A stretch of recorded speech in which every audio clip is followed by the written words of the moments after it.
क्या तुम तैयार हो? रविवार आता है। माधव अन्नू से विधानंगा ओवरब्रिज पर मिलता है। अन्नू आज लाल चूड़ीदार सलवार पहने हुए है। फिर दोनों पास के किसी अनजान रास्ते पर हाथों में हाथ लिए टहलते हुए चलने लगते हैं। अन्नू कहती है, जब तुम कसकर मेरे हाथों को पकड़ते हो तो मुझे अच्छा एहसास होता है। मेरे भीतर न जाने कैसी हलचल होने लगती है। माधव मुस्कुराता है, फिर बोलता है, लीना मर्डर केस के बारे में जानना चाहती हो? इस पर अन्नू कहती है, हाँ। फिर माधव लीना केस के बारे में अन्नू को शुरू से बताता है और बहुत आगे निकल जाते हैं। अन्नू बातों को गौर से सुनती है, फिर पूछती है, हम कहाँ जा रहे हैं?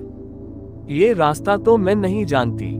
इस पर माधव अन्नू की तरफ आश्चर्य से देखते हुए कहता है, अरे मैं तो ये सोचकर तुम्हारे साथ चल रहा हूँ कि तुम ये रास्ता जानती हो।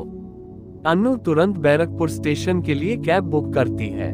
कैब में बैठकर माधव को देखते हुए वह बोलती है, मैं प्यार के सपने देखती हूँ जिसकी कोई सीमा नहीं है, जहाँ केवल तुम और मैं हूँ। मेरी दुनिया इसी पर घूमती है। शाम होने को आई। ड्राइवर ने कैब के अंदर की लाइट जला दी। माधव ने लाइट बंद कर देने को कहा। अब दोनों के फासले कम हो गए। माधव का दायां हाथ अन्नू की कमर पर और बायां हाथ अन्नू की गर्दन के पिछले भाग पर। अन्नू अपने दोनों हाथों से माधव के बालों को सहलाते हुए गालों को चूमे जा रही थी।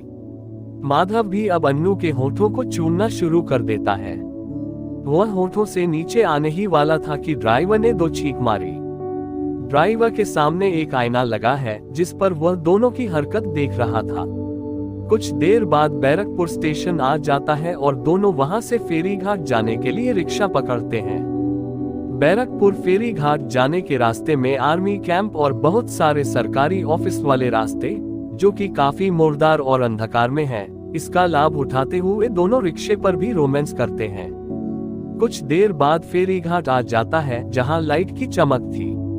फिर दोनों धोबी घाट के लिए टिकट लेते हैं और फेरी पर बैठ जाते हैं। फेरी चलने लगती है। अन्नू माधव से कहती है, जानते हो माधव, कोई किसी का मर्डर क्यों करता है? माधव कंधा उचकाते हुए पूछता है, क्यों? 3 कारणों से कोई किसी का मर्डर करता है। पहला कारण बदला, दूसरा कारण संपत्ति और तीसरा कारण रास्ते का कांटा। इन 3 कारणों में से एक कारण से लीना डे का मर्डर हुआ। मैंने बहुत सारी जासूसी पुस्तकें पढ़ी हैं जिसमें मर्डर इन 3 कारणों में से किसी एक कारण से हुआ होता है। कोलकाता से श्रीनगर जाने में सिर्फ 7 घंटे लगते हैं। अन्नू ने गंभीर होकर कहा, तुम किसके बारे में कह रही हो? माधव भी गंभीर होकर बोला, माधव, मैं तुमसे इतना प्यार करती हूँ कि अगर कोई लड़की भी तुमको देखे तो उसकी आंखें नोच लूं। एक औरत अगर किसी को वास्तव में प्यार करने लग जाए तो उसे पाने के लिए वह कुछ भी कर सकती है, मर्डर भी। पर एक पुरुष ऐसा नहीं कर सकता। अन्नू एक डिटेक्टिव की तरह बोल रही थी। तुम्हारा इशारा स्वास्तिका की ओर तो नहीं है? पर स्वास्तिका 23 फरवरी की शाम की ट्रेन से दार्जिलिंग गई हुई थी और 25 तारीख को वहां से आई।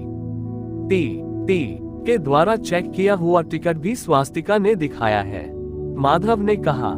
अन्नू जोर से हंसी और बोली, तुम जो कुछ दिन पहले अपने घर गए थे, उसकी टिकट है क्या तुम्हारे पास, या तुम्हारे घर पर, या तुमने उसे संभाल कर रखा है? ट्रेन में टिकटधारी का आई डी प्रूफ भी गौर से नहीं देखा जाता। टी सिर्फ आते हैं और टिकट पर साइन कर चले जाते हैं, ये निश्चित करने के लिए कि जो रिजर्वेशन हुई है उन पर पैसेंजर बैठे या नहीं। अगर नहीं तो RAC वालों की टिकट कंफर्म करते हैं, नहीं तो उस सीट को बेचकर पैसे कमाते हैं।